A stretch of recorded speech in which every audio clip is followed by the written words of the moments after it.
오늘 우리에게 주신 말씀은 누가복음 23장 44절에서 56절까지의 말씀입니다. 신약성경 138면 누가복음 23장 44절에서 56절까지 말씀 제가 봉독하도록 하겠습니다. 때가 제 6시쯤 되어 해가 빛을 잃고 온 땅에 어둠이 임하여 제 9시까지 계속하며 성소의 휘장이 한가운데가 찢어지더라. 예수께서 큰 소리로 불러 이르시되 아버지 내 영혼을 아버지 손에 부탁하나이다 하고 이 말씀을 하신 후 숨지시니라. 백부장이 그 된 일을 보고 하나님께 영광을 돌려 이르되 이 사람은 정령 의인이었도다 하고 이를 구경하러 모인 무리도 그 된 일을 보고 다 가슴을 치며 돌아가고 예수를 아는 자들과 갈릴리로부터 따라온 여자들도 다 멀리 서서 이 일을 보니라. 공회 회원으로 선하고 의로운 요셉이라 하는 사람이 있으니 그들의 결의와 행사에 찬성하지 아니한 자라. 그는 유대인의 동네 아리마대 사람이요 하나님의 나라를 기다리는 자라. 그가 빌라도에게 가서 예수의 시체를 달라 하여 이를 내려 세마포로 싸고 아직 사람을 장사한 일이 없는 바위에 판 무덤에 넣어두니 이날은 준비일이요 안식일이 거의 되었더라. 갈릴리에서 예수와 함께 온 여자들이 뒤를 따라 그 무덤과 그의 시체를 어떻게 두었는지를 보고 돌아가 향품과 향유를 준비하더라. 아멘. 복음서에 보면 여러 시간들이 나옵니다. 오늘 본문에도 제 6시쯤 이런 표현이 나오는데 그 본문에 나오는 시간에다가 6을 더하면 오늘 보통 우리의 시간과 동일하게 되는데요. 그러니까 제 6시쯤이라고 하는 것은 오늘날 우리로 말하면 낮 12시를 의미하고 또 제 9시까지 어둠이 있었다라고 하는데 12시부터 오후 3시까지 3시간 동안 이 땅에 어둠이 있었다. 그러니까 한낮에 가장 태양빛이 쨍쨍한 그 한낮에 어둠이 있었다라는 것을 이야기하는 것이죠. 자, 그런데 마가복음 15장 25절에 보면은 제3시에 예수님께서 십자가에 못 박히셨다라고 되어 있습니다. 그러니까 오전 9시에 예수님 십자가에 못 박히시고 약 오후 3시 정도에 즉 한 6시간 정도 십자가에 달리셨다가 돌아가신 것이 되겠죠. 그런데 사실 보통의 십자가형을 생각해 보면 예수님이 굉장히 짧은 시간 안에 돌아가셨다는 것을 알게 됩니다. 십자가형은요, 보통 사람이 어떤 출혈로 죽는 것이 아니고 탈진과 탈수 혹은 호흡 곤란 등으로 사망하게 되었다고 합니다. 문헌에 의하면 보통 며칠씩 사람들이 십자가에 매달려 있다가 고통스럽게 죽어갔다라는 기록이 있고요. 심지어 일주일을 버틴 죄수도 있었다고 합니다.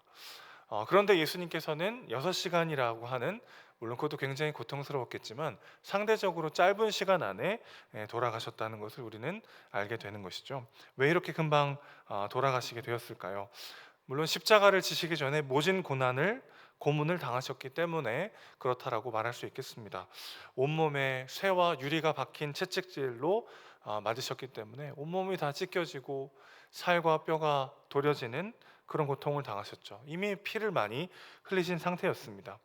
머리에는 가시 면류관을 쓰셨고 정말 온몸이 머리부터 발끝까지 모진 고통을 당하셨기 때문에 그렇게 일찍 돌아가실 수밖에 없었다, 그렇게 보는 학자들도 있습니다.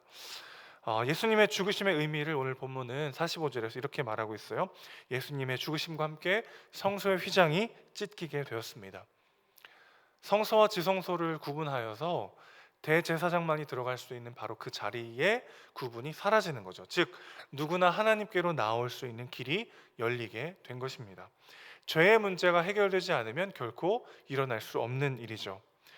피 흘림 없이는 죄 사함도 없다고 하나님은 말씀하셨습니다. 그래서 예수님이 대신 죽으심으로 인하여서 우리의 모든 죄와 허물을 사하시고 우리는 하나님과 교제할 수 있는 길이 열리게 된 것이죠. 또한 예수님의 죽음이 왜 그렇게 고통스러워야 했는가는 이사야 53장 5절을 보면 우리가 알 수 있습니다. 그가 찔림은 우리의 허물을 인함이요 그가 상함은 우리의 죄악을 인함이라. 그가 징계를 받음으로 우리가 평화를 누리고 그가 채찍에 맞음으로 우리가 나음을 입었도다. 자, 그러니까 예수님께서 왜 그렇게 모진 고난을 당하셔서, 보통 며칠씩, 건강한 성인 남성이라면 며칠씩 십자가에 달려 있고 또 일주일 동안 달려 있다가 죽는 사람들도 있는데 왜 그렇게 짧은 시간 안에 돌아가실 수밖에 없었는가? 그분이 당하신 고난이 그만큼 처절했다라는 것입니다. 그것은 무엇을 의미합니까? 우리의 죄와 허물을 그렇게 완벽하게 씻으시려고 하셨다는 것이죠. 십자가는 한마디로 자리바꿈입니다. 우리가 당했어야 될 모든 고통을, 모든 고난과 죄의 형벌을 그리스도께서 대신 당하시고 그분이 가지신 생명과 영광과 아름다움을 우리에게 주신, 우리가 당했어야 될 모든 것들을 그리스도께서 당하시고 그분의 모든 것을 우리에게 값없이 주시는 영광스러운 자리바꿈이었던 것이죠. 그러면 돌아보면 그분의 그 처절한 고난 당함을 생각해 보면 우리의 죄와 허물이 얼마나 지독히도 큰가를 알 수 있습니다. 하나님의 일하심은 이토록 철저하고 완벽했다는 것입니다. 우리를 구원하기 위하여 그리스도께서 지불하신 대가는 너무나도 값지고 완전하다는 것입니다. 그분의 머리끝부터 발끝까지 모든 몸이 다 찢기고 상하고 깨질 정도로 우리의 모든 전인을 치유하시고 회복하셨다는 것입니다. 그분이 죽으심으로 우리가 영원한 생명을 얻었고 그분이 하나님 아버지께 철저히 버림받으심으로 우리는 그 어떤 것도 하나님의 사랑에서 끊을 수 없는 위대한 용납을 받게 된 것이죠. 이보다 더 확실한 존재의 보장은 없습니다.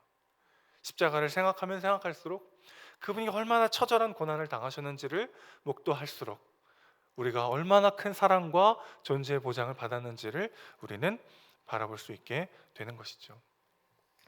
또한 예수님께서 일찍 돌아가셨다는 이 사실이 어떻게 하나님의 말씀과 연결이 되냐면 병정들이 와서 뼈를 부러뜨리지 않았다 이런 기록도 있죠. 보통은 이렇게 죽기까지 오래 걸리기 때문에 다리뼈를 부러뜨려서 빨리 죽게 만드는 상황이 많이 있었습니다. 그런데 예수님은 이제 로마 병정들이 와서 이제 뼈를 부러뜨리려고 보니까 이미 돌아가셨거든요. 그래서 병정들이 뼈를 부러뜨리지 않았다라는 기록이 복음서에 나와 있습니다. 이것은 사실 구약의 이 말씀과 연결이 되는데 유월절에 바치는 흠없고 1년 된 순양은 뼈를 꺾지 않도록 되어 있습니다. 빨리 그 허리에 허리띠를 띠고 곧 출애굽을 준비하면서 누룩을 넣지 않은 빵을 먹고 급하게 모든 음식을 먹어야 했던 그 유월절에 뭐 이렇게 뼈를 꺾어 가지고 그 안에 있는 골수를 빼먹고 그럴 여유가 없어요. 그냥 삶아가지고 먹어야 되고 그렇기 때문에 유월절에 먹는 유월절 어린 양은 뼈를 꺾지 않도록 되어 있었습니다. 그런데 유월절 어린 양으로 우리에게서 영원한 죽음을 지나가게 하시고 자신이 친히 대신 죽으신 예수님의 이 구약의 예언대로 뼈가 하나도 꺾이지 않으셨던 것이죠. 자, 그러니까 무슨 말이냐면 하나님께서 예언하시고 준비하셨던 그 모든 것들이 하나도 빠짐없이 온전히 성취되더라는 것입니다. 겉으로 보기에는 예수님의 패배예요. 로마 병정들의 조롱과 침뱉음과 모욕을 당하면서 하나님의 아들이라는 분이 처참하게 죽어가는 과정을 우리는 십자가 앞에서 봅니다. 그러나 그것은 사실은 하나님의 예언과 하나님의 섭리와 하나님의 말씀 앞에 한 치의 오차도 없이 이루어졌던 하나님의 섭리였다는 것이죠. 절망의 때를 살아가고 고난과 어려움을 겪는 상황 속에 우리가 놓일 때마다 우리는 한 치의 오차도 없이 하나님의 선하시고 완전한 뜻을 이루어 가시는 하나님의 일하심을 믿음의 눈으로 바라보기를 소원합니다. 그 어떤 것도 우연은 없습니다.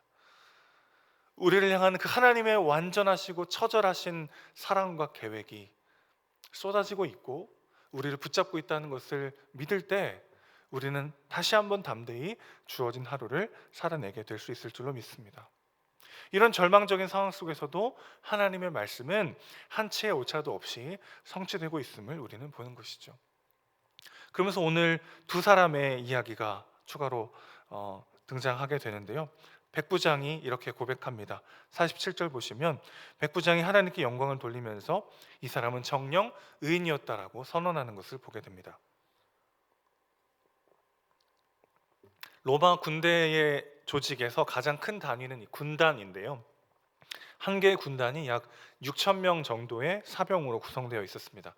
그런데 이 한 군단은 또 10개의 대대로 이루어져 있고 또 한 개의 대대는 약 6개의 백인대로 나뉘어져 있습니다.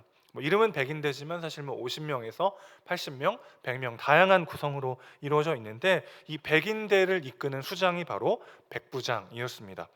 백인대는 로마군이 전술을 펼치는 아주 가장 기본적인 군사 조직이었기 때문에 백부장은 로마군에 있어서 가장 핵심적인 역할을 감당하던 사람이었습니다. 백부장은 군에서 복무한 지 한 15년 정도 되었을 때 오를 수 있는 자리였고요. 자신이 백부장이라는 사실에 굉장한 자긍심을 가지고 있었던 사람들이었고, 그래서 황제에 대한 충성심이 매우 높았고, 또 로마의 번영을 위해서 언제든지 목숨을 내놓을 준비가 되어 있는 아주 충성심이 높은 그런 군인들이 백부장들이었습니다. 그런데 그런 백부장의 입에서 로마가 죄인으로 선포한 예수님을 참 의인이라고 말하는 놀라운 일이 벌어지고 있는 것이죠. 로마 병정들의 침뱉음과 모욕과 채찍질을 당하시고 그들에 의해서 십자가에 죽으신 예수님은 그들의 대표적인 리더에게 죄가 없으신 의인이었음을 공언받고 계신 것입니다. 하나님의 일하심을 우리는 또 보게 되죠. 그러니까 아무 일도 일어나지 않는 것 같고 오히려 상황이 최악으로 치닫고 있는 것 같은 바로 그 상황 속에서도 하나님은 신실하게 일하고 계셨다는 것입니다. 로마에 의해서 죽임당하고 정죄당했던 그 예수님을 로마의 가장 대표적인 관리인 백부장이 의인으로 선언하는 것을 우리는 본문을 통해서 보게 됩니다. 또 분명 조롱과 멸시를 위함이었겠지만 예수님의 머리에는 유대인의 왕이라는 명패도 붙어 있었죠. 돌아보면 그 하나하나가 하나님의 세밀한 일하심이었고 결국에는 하나님의 선한 뜻을 이뤄내시고야만은 하나님의 완전한 섭리를 보여주고 있는 것이죠. 또 아리마대 사람 요셉이라는 사람이 등장합니다. 유대인들은 예수님을 억지로 죄인으로 몰고 갔지만 이스라엘 최고의 자치 의결 기구였던 사내들인 공회의 한 의원은 전혀 다른 행동을 합니다. 그는 아르마디 사람 요셉이었어요. 그는 예수님을 죄인으로 판결했던 결의에 찬성하지도 않았을 뿐만 아니라 예수님의 시체를 빌라도에게 달라고 해서 무덤에 장사합니다. 자, 그러니까 사도행전을 보면 제사장들을 비롯한 유대 지도자들이 결국 예수님께로 돌아오는 것을 우리는 보게 됩니다. 그 첫 출발점이라고 할 수 있는 장면이 오늘 본문에 등장하는 것이죠. 또 결국 온갖 박해를 했지만 로마도 기독교를 국교화하게 되는 것을 우리는 역사를 통해서 보게 됩니다. 자, 그러니까 가장 처참하고 비참한 실패의 현장인 줄 알았던 그 십자가 앞에서 하나님은 세미하지만 신실하게 하나님의 선하고 완전하신 뜻을 이루어 가시는 것을 우리에게 보여주고 계신 것이죠. 죽는 것 같으나 영원한 생명을 주시는 예수님, 그분의 말씀대로 나아갈 때 패배하는 것 같으나 영원한 승리를 맛보는 위대한 반전을 경험하게 될 줄로 믿습니다. 교회가 지탄의 대상이 되고 점점 자신이 기독교인이라고 말하는 사람의 숫자가 줄어가고 있는 이때 우리는 무엇을 바라보며 오늘 하루를 살아가야 할까요?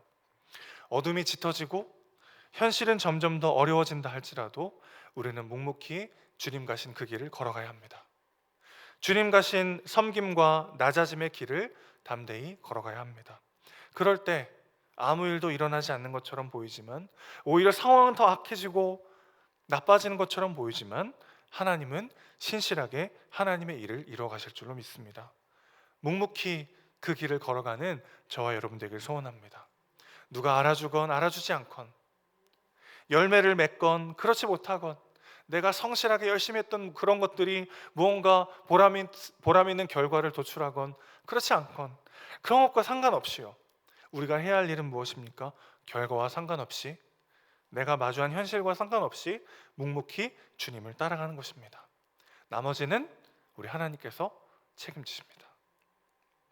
눈앞의 현실과 상황과 나의 어떠함과 상관없이 오늘도 십자가의 길, 순교자의 삶, 그 예수님의 길을 묵묵히 따라가는, 그래서 하나님의 위대한 반전을 경험하는 저와 여러분 되시기를 주님의 이름으로 축원합니다. 아멘. 기도하겠습니다. 아버지 하나님, 우리의 삶을 바라봅니다. 칠흑 같은 어둠이 계속되는 것 같고, 암울한 현실과 오늘의 두려움과 무거운 짐이 나를 짓누를 때, 그 가운데서도 여전히 신실하게 하나님의 뜻을 이뤄가고 계시는 하나님의 전능하심을 다시 한번 신뢰하는 우리가 되기를 소원합니다. 주님, 눈앞의 현실과 상황이 어떠하다 할지라도, 나의 연약함과 부족함 때문에 또 낙심하고 넘어진다 할지라도, 상황과 상관없이, 내 삶의 결과와 상관없이 그렇게 묵묵히 주님 가신 길을 걸어가는 우리가 될 수 있도록 주님 붙잡아 주시옵소서. 그럴 때에 우리가 상상하지도 못했던 삶의 방식으로 우리를 이끄시고, 패배한 것 같으나 승리하며, 죽는 것 같으나 영원히 살고, 아무것도 가진 것이 없는 것처럼 보이지만 가장 부유한 삶을 우리에게 허락하신 하나님의 위대한 반전을 경험하게 될 줄로 믿습니다. 그 주님의 일하심을 신실히 붙잡고 오늘 하루도 담대히 주님과 동행하며 살아가는 우리 모두가 되도록 주여 우리의 몸과 마음을 주관하여 주시옵소서. 우리의 사랑이시고 주인이신 예수님의 이름으로 기도합니다. 아멘.